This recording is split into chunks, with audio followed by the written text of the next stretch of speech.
आम पक चुका है।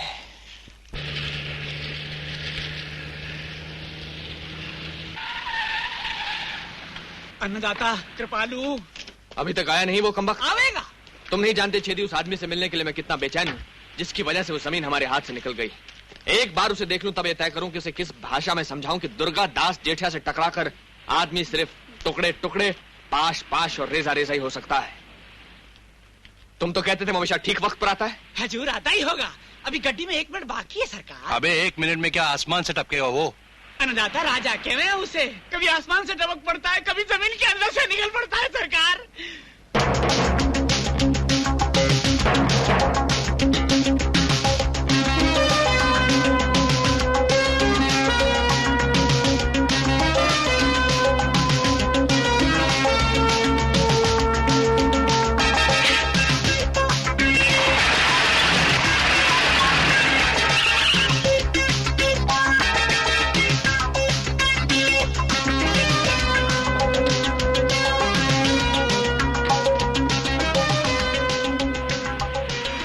मिलने का बड़ा शौक था।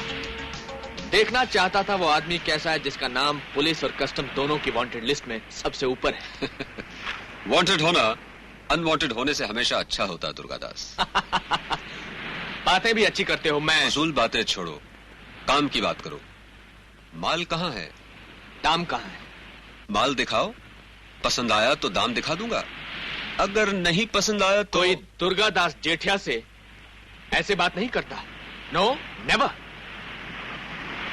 मैं कोई नहीं हूं दुर्गादास, मैं राजा हूं।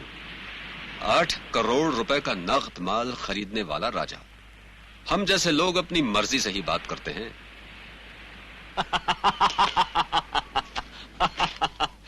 8 करोड़ के अपनी जेब में रख कर लाए हो। तुम ठीक कहते हो दुर्गादास, मैं छुट्टे पैसे जेब में डालकर नहीं चलता। मेरे पास वक्त नहीं है। माल कहां है?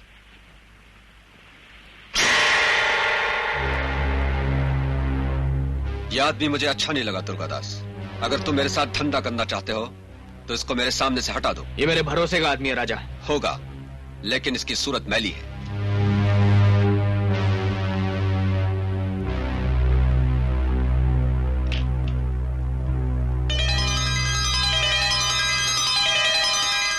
अच्छे हैं। दाम निकालो।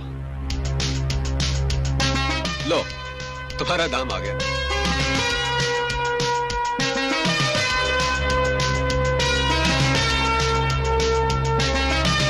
ये तो कूड़ा गाड़ी है।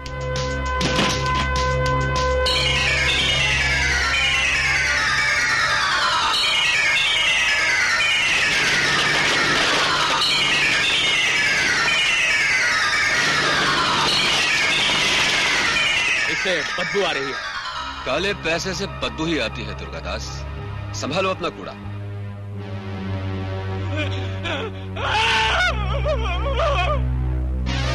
ये नहीं जानता दुर्गादास से दुश्मनी के रास्ते पर इसका सफर खत्म होने जा रहा है।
शाबाश राजा, शाबाश। Very well done my boy, very well done. नकली नोट देकर तुम 8 करोड़ का गैर कानूनी माल लेके आए। शाबाश। Sit down. राजा, इस बार सरकार से तुम्हें 20% के हिसाब से इतनी बड़ी रकम मिलेगी कि खुशहाल हो जाओगे। खुशहाल तो मैं उस दिन होऊंगा जिस दिन मेरे डैडी के कातिल का पता चल जाएगा। हर स्मगलर को बर्बाद करते हुए यही सवाल पूछता आया हूं, बोल मेरे डैडी का हत्यारा कौन है? लेकिन आज तक वो मेरे सामने नहीं आया जिसकी मौत की लकीर मेरे हाथ में बन चुकी है। जेठे की बर्बादी से भी एक दिन मुझे यही सवाल पूछना है। राजा, ये तलाश तुम कानून की वर्दी पहनकर भी कर सकते थे। नहीं कमिश्नर साहब, कानून की वर्दी पर बंदिशों के तमगे लगे रहते हैं, इंतकाम की अधूरी प्यास छुपी रहती है। आज का मेरा दूसरा शिकार है माइकल। माइकल शिकार नहीं राजा, शिकारी है। लेकिन मुझसे बड़ा नहीं कमिश्नर साहब।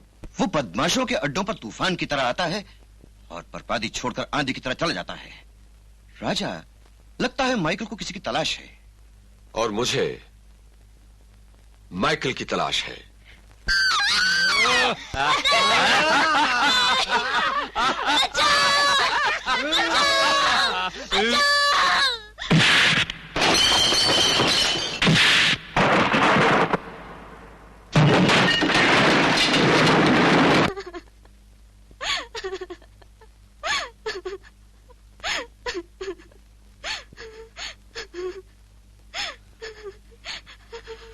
कौन हो तुम बेटी? आपने मुझे बेटी कहा? आज तक मुझे किसी ने न बहन कहा न बेटी। जिसने भी मुझे देखा, बुरी नजर से देखा। मेरा इस दुनिया में कोई नहीं है, कोई नहीं है।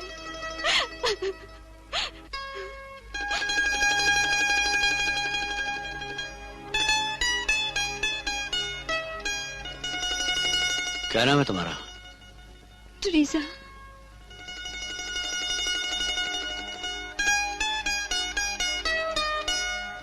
लगता है आपको किसी की तलाश है। हाँ, अपनी बेटी पूजा की, जिसे ढूंढने के लिए पिछले 17 साल से मैंने हिंदुस्तान का कोना कोना छान मारा है। जीसस क्राइस्ट आपकी बेटी को जल्द से जल्द मिलवा देंगे। डैडी, आपकी तरह मैं भी इस दुनिया में अकेली हूँ। नहीं, तू अकेली नहीं है, मैं तेरे साथ हूँ। मैं तुझे नई जिंदगी दूंगा।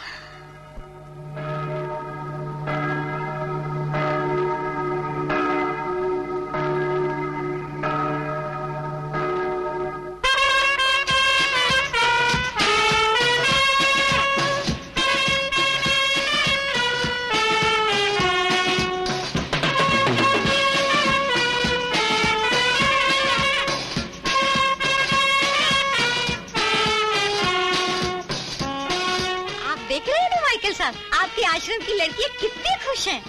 इन लावारिस लड़कियों को तो आपके रूप में भगवान मिल गया।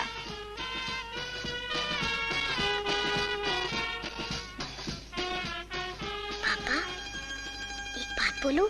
बोलिए। मेरी शादी कब करोगे? चुप कर बेशरम कहेगी।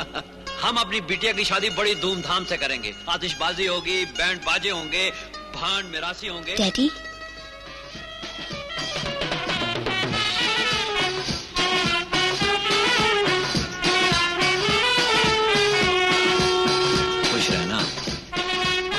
फ्रांसिस। Yes sir. इसे आश्रम की लड़की नहीं समझना, ये हमारी लड़की है। Excuse me sir. Yes, everything is ready. Okay. एक जरूरी काम निकल आया है, हमें जाना होगा।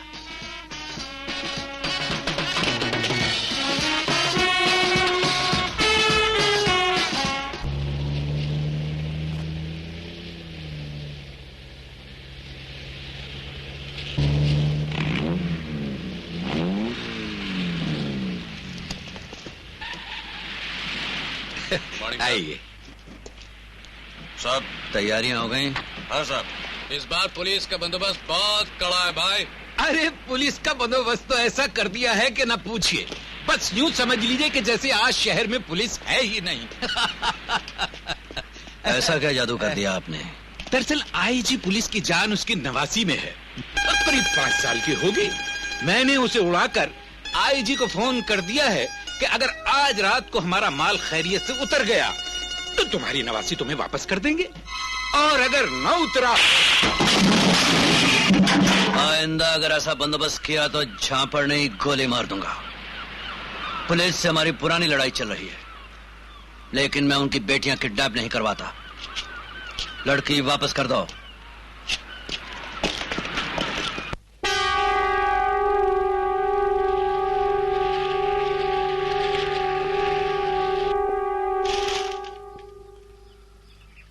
ड्राइवर, गाड़ी यहां क्यों रोक दी?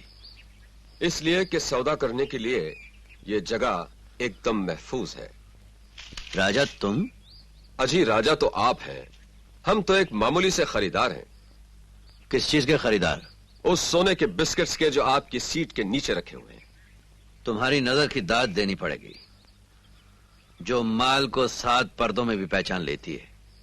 मगर राजा, खरीदार सौदे की बात अपने हाथों में माल दिखाकर करता है, और तुम्हारे हाथों में तो हमारी गाड़ी का स्टीयरिंग है। आप हाथों की बात करते हैं, राजा के हाथ की सबसे छोटी उंगली भी जिधर भी इशारा करे उधर से माल खुद ब खुद चला आता है।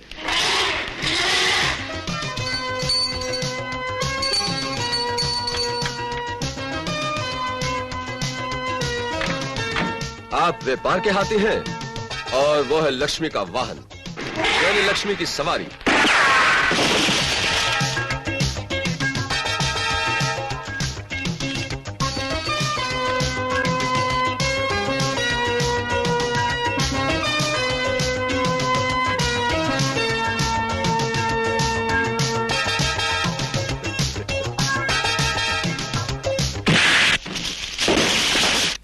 मैं जेठिया नहीं, माइकल हूं। नकली नोटों और नकली खरीदार को बहुत जल्द पहचान लेता हूं। गद्दार, देश की बर्बादी के सौदागर, मैं तुम्हारे ये हाथ काट दूंगा जो कानून के खून से रंगे हैं। पुलिस के गुलाम, कानून के पिट्ठू, बहुत पुरानी दुश्मनी है मेरी पुलिस से। मुझे भी तुम जैसे लोगों से बहुत पुराना हिसाब चुकाना है। तुमसे भी वही सवाल पूछूंगा जो हर स्मगलर से पूछता आया हूं। बरसों पहले कस्टम ऑफिसर सुदर्शन कुमार की हत्या किसने की थी? Custom officer Sudarshan Kumar? हाँ हाँ, सुदर्शन कुमार, मेरे पिता। जिनके 2 बेटे थे, राजा और रामू। तुम ये सब कैसे जानते हो? इसलिए कि सुदर्शन कुमार ने मेरी गोद में दम तोड़ा था। क्या कहा? आपकी गोद में? किसने हत्या की थी उनकी?